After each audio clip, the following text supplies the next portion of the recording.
Success जान के YouTube channel में आपका स्वागत है। दोस्तों, आज हम पढ़ेंगे निगेटिव रिमाइंडर के बारे में। देखिए निगेटिव रिमाइंडर क्या होता है। जैसे 75 में आप 17 से भाग दीजिए तो 17 चौक 68, 4 बार गया, आपका रिमाइंडर आ गया 7। अब देखिए निगेटिव रिमाइंडर क्या होता है। ये ऐसे एक्चुअली निगेटिव रिमाइंडर कुछ नहीं होता है, लेकिन मैथमेटिकली क्वेश्चन को इजी बनाने के लिए हम ऐसे कॉन्सेप्ट का यूज करते हैं। कभी कभी ऐसा होता है कि निगेटिव रिमाइंडर से क्वेश्चन आसान हो जाता है। एक्चुअली निगेटिव रिमाइंडर कुछ नहीं होता है, लेकिन हम मैथमेटिकली कुछ चीज़ें क्वेश्चन को आसान बनाने के लिए ले लेते हैं। तो हमने क्या किया, जो 75 था इसमें जब हम 17 से भाग दिया तो ये हम जानते हैं 17 में 4 बार जाएगा, लेकिन हमने 5 बार ले गया। जब हम 5 बार ले गए तो हमारा हो जाएगा 85, और जब 75 में से आप 85 घटाएंगे तो आपका आएगा -10। ये आपका देखिए निगेटिव रिमाइंडर आ गया। यही है निगेटिव रिमाइंडर। निगेटिव रिमाइंडर और कुछ नहीं है, जितना बार जाता था उससे हम ज़्यादा ले गए। जब उससे ज़्यादा ले जाएंगे तो आपका जो घटाने पे आपका माइनस साइन आ जाएगा, वही आपका निगेटिव रिमाइंडर है।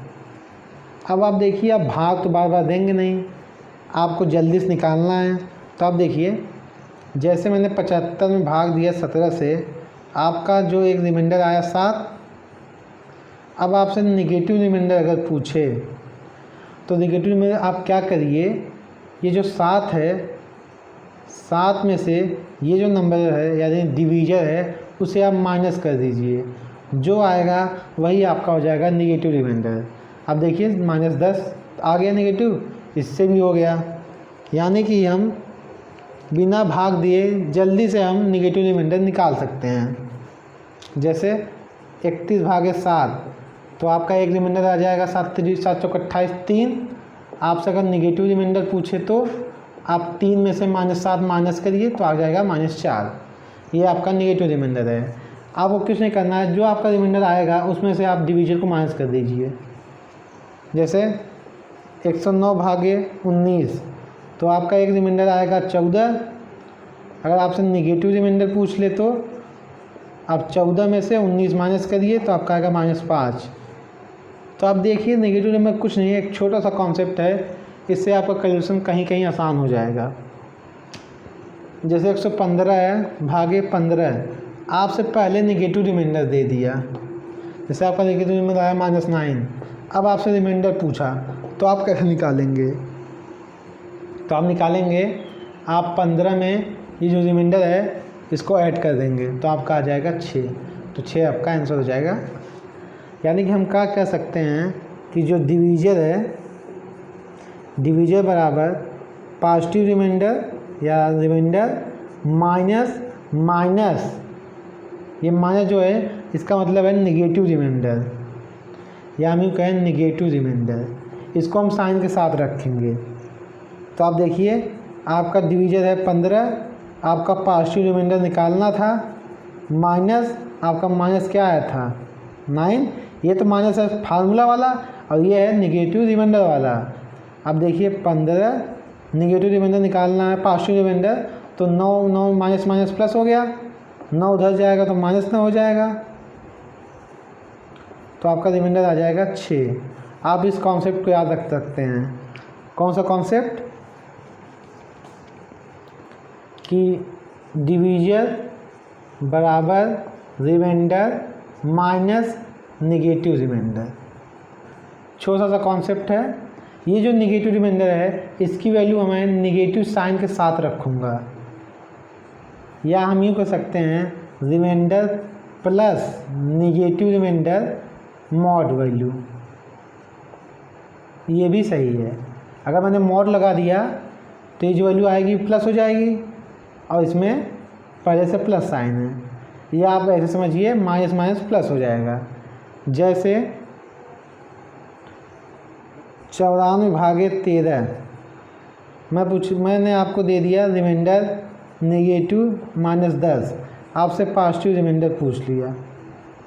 तो आपका पॉजिटिव रिमाइंडर क्या है, आप 13 में 10 ऐड कर दीजिए, -10 ऐड करेंगे तो आप कितना आ जाएगा 3। या आप देखिए वहाँ से डिवीजन है 13, रिमाइंडर हमें निकालना है, प्लस मॉड में -10 रखिए, मॉड में जो वैल्यू निगेटिव हो चाहे पॉजिटिव वो पॉजिटिव हो जाती है, तो 13 बराबर रिमाइंडर प्लस 10। यहाँ देखिए रिमाइंडर आपका क्या आ गया 3। आप सिंपली 13 में 10 ऐड कर सकते हैं -10 को, या आप इस फार्मूले का यूज कर सकते हैं, दोनों बात एक ही है। ये वाला फार्मूला देख सकते हैं, डिवीजन है 13, रिमाइंडर मुझे निकालना है -10, ये माइनस प्लस हो जाएगा, यही चीज़ हो जाएगी। आप समझ गए होंगे। जैसे आपसे -98/13, अब आपसे रिमाइंडर पूछ लिया,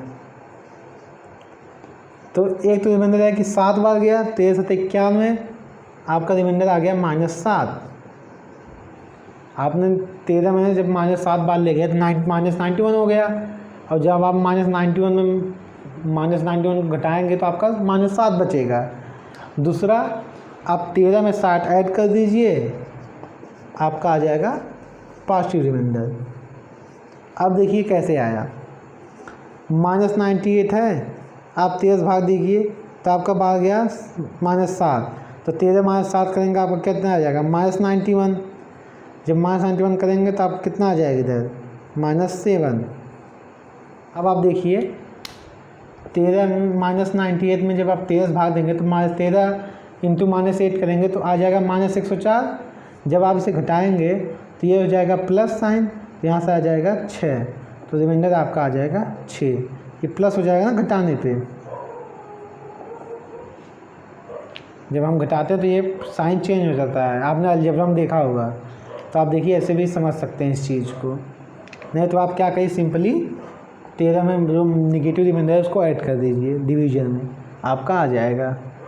जैसे आपसे कोई नंबर है 7319265 आपसे इसके लास्ट 2 डिजिट पूछ लिया, तो जब भी आपसे किसी संख्या का लास्ट 2 डिजिट पूछ ले तो आप क्या करिए, उस संख्या में 100 से भाग दीजिए। जब आप उस संख्या में 100 से भाग देंगे तो आखिरी 2 अंक मिल जाएगा। लेकिन भाग देने का तरीका ये होना चाहिए कि हम जानते हैं ये जो है ये 658 होगा, यानी कि 73192 600 प्लस 58। अब देखिए जो 600 है, जब इसको हम 100 से भाग देंगे तो ये तो पूरा रिमाइंडर क्या हो जाएगा 0, और ये जो 58 है यही आपका रिमाइंडर हो जाएगा, यही आपका आंसर हो जाएगा। जैसे है 79 इंटू 103 भागे 11, आपसे इसका रिमाइंडर पूछ लिया, तो मैंने आपको बताया है 79 में 11 भाग दीजिए, आपका रिमाइंडर आएगा 2, 11 77 गुरे आप 103 में 11 भाग दीजिए, आपका रिमाइंडर आएगा 11 4, तो आपका रिमाइंडर आएगा 4, तो 2 इंटू 4 हो जाएगा 8, तो आपका रिमाइंडर हो जाएगा 8। यही आपका आंसर है। अगर रिमाइंडर ज़्यादा आ जाता तो हम उसको फर्दर डिवीजन से डिवाइड कर लेते, जब तक वो डिवीजन से छोटा ना हो जाए। आखिरी कॉन्सेप्ट देखते हैं, a की पावर n प्लस b की पावर n, जहाँ n ऑड है, और a की पावर n माइनस b की पावर n, n की जो पावर है n वो ऑड नंबर है। तो जो a की पावर n है और b की पावर n है, ये हमेशा इसका एक फैक्टर जो होगा वो a प्लस b होगा। अगर a की पावर n प्लस b की पावर n में n की वैल्यू ऑड है तो हमेशा इसका एक फैक्टर a प्लस b होगा, यानी कि a प्लस b से डिवाइड करने पर रिमाइंडर 0 आएगा। सिमिलरली जब a की पावर n माइनस b की पावर n है और n ऑड है तो इसका हमेशा एक फैक्टर a माइनस b आएगा, यानी कि a की पावर n माइनस b की पावर n को a माइनस b से डिवाइड करने पर रिमाइंडर 0 आएगा। आपको ध्यान देना है पावर ऑड होनी चाहिए। दूसरा केस a की पावर n प्लस b की पावर n इवन है, a की पावर n माइनस b की पावर n इवन नंबर है, तो आप देखिए जो a की पावर n प्लस b की पावर n है, इसका कोई फैक्टर, ना तो a प्लस बी ना तो a माइनस बी, कोई फैक्टर नहीं होता। इसका a प्लस बी होता है लेकिन a माइनस बी नहीं होता है, इसका a माइनस बी होता है लेकिन a प्लस बी नहीं होता है। आप ध्यान दीजिएगा। लेकिन जब a की पावर n माइनस b की पावर n इवन नंबर है, तब इसका a प्लस बी फैक्टर होता है और a माइनस बी भी फैक्टर होता है। यानी कि a की पावर n माइनस b की पावर n में a प्लस बी से भाग देने पे भी रिमाइंडर 0 है और a माइनस बी से भाग देने पे भी रिमाइंडर 0 है। आप इसको अच्छे से याद कीजिए, इसका क्वेश्चन बहुत यूज होता है। आपको बस इतना ध्यान देना है, जब पावर ऑड है तो आप n को भूल जाइए, जो बचेगा उससे वो कम्प्लीटली डिवाइड होगा, यानी कि रिमाइंडर 0 बचेगा। अब जब n ऑड है तो आप n को भूल जाइए तो क्या बचेगा, a प्लस बी, तो a प्लस बी से कम्प्लीटली डिवाइड है। n को भूल जाइए तो a माइनस बी बचेगा, तो a माइनस बी से कम्प्लीटली डिवाइड है। इवन केस में आप याद रख लीजिए कि जब साइन प्लस है तो कोई फैक्टर नहीं होगा, ना तो a प्लस बी ना तो a माइनस बी। जब पावर इवन है माइनस केस में तो आपका दोनों फैक्टर हो जाएंगे, a प्लस बी भी और a माइनस बी भी। इस पर बेस एक क्वेश्चन कर लेते हैं। जैसे इस क्वेश्चन में देखिए, 8 की पावर 2 के प्लस 5 की पावर 2 के, जहाँ के ऑड नंबर है तो उसका एक फैक्टर होगा। ऑप्शन है 86, 84, 88, 89। तो आपको कॉन्सेप्ट याद देंगे, बीच में प्लस साइन है और जो पावर है वो 2k है और 5 2k है, 5 पावर 2k है। तो आप देखिए, चूँकि हम क्या लिख सकते हैं, 8 की पावर 2 की पावर k प्लस 5 की पावर 2 की पावर k, तो यहाँ से हो जाएगा 64 की पावर k प्लस 25 की पावर k। तो यहाँ से हम क्या लिख सकते हैं, ये k ऑड है तो a की पावर n प्लस b की पावर n, जब n ऑड हो तो उसका एक फैक्टर क्या होता था, a प्लस b, तो इसका एक फैक्टर क्या हो जाएगा, 64 प्लस 25 यानी कि 89। तो 89 इसका एक फैक्टर होगा, तो आपका ऑप्शन डी सही हो जाएगा। मैंने आपको बताया था ना, a की पावर n प्लस b की पावर n, जब n ऑड हो तो उसका एक फैक्टर a प्लस b है। यानी कि आप n को भूल जाइए, जो बचे वही उसका एक फैक्टर हो जाता है ऑड वाले केस में। तो मुझे लगता है आप समझ गए होंगे। आपको ध्यान देना होगा, ये जो मैंने बताया आपको,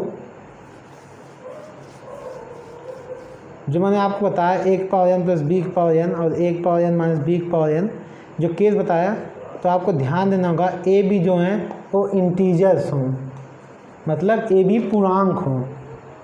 उस केस में जो मैंने आपको बताया वो सब सही होंगे, n ऑड हो या n इवन हो। जो मैंने आपको केस बताया सर, वो a b इंटीजर्स होने चाहिए और मतलब पूर्णांक होने चाहिए। तो आप समझ गए होंगे। कल से हम पढ़ेंगे रिमाइंडर थ्योरम। धन्यवाद।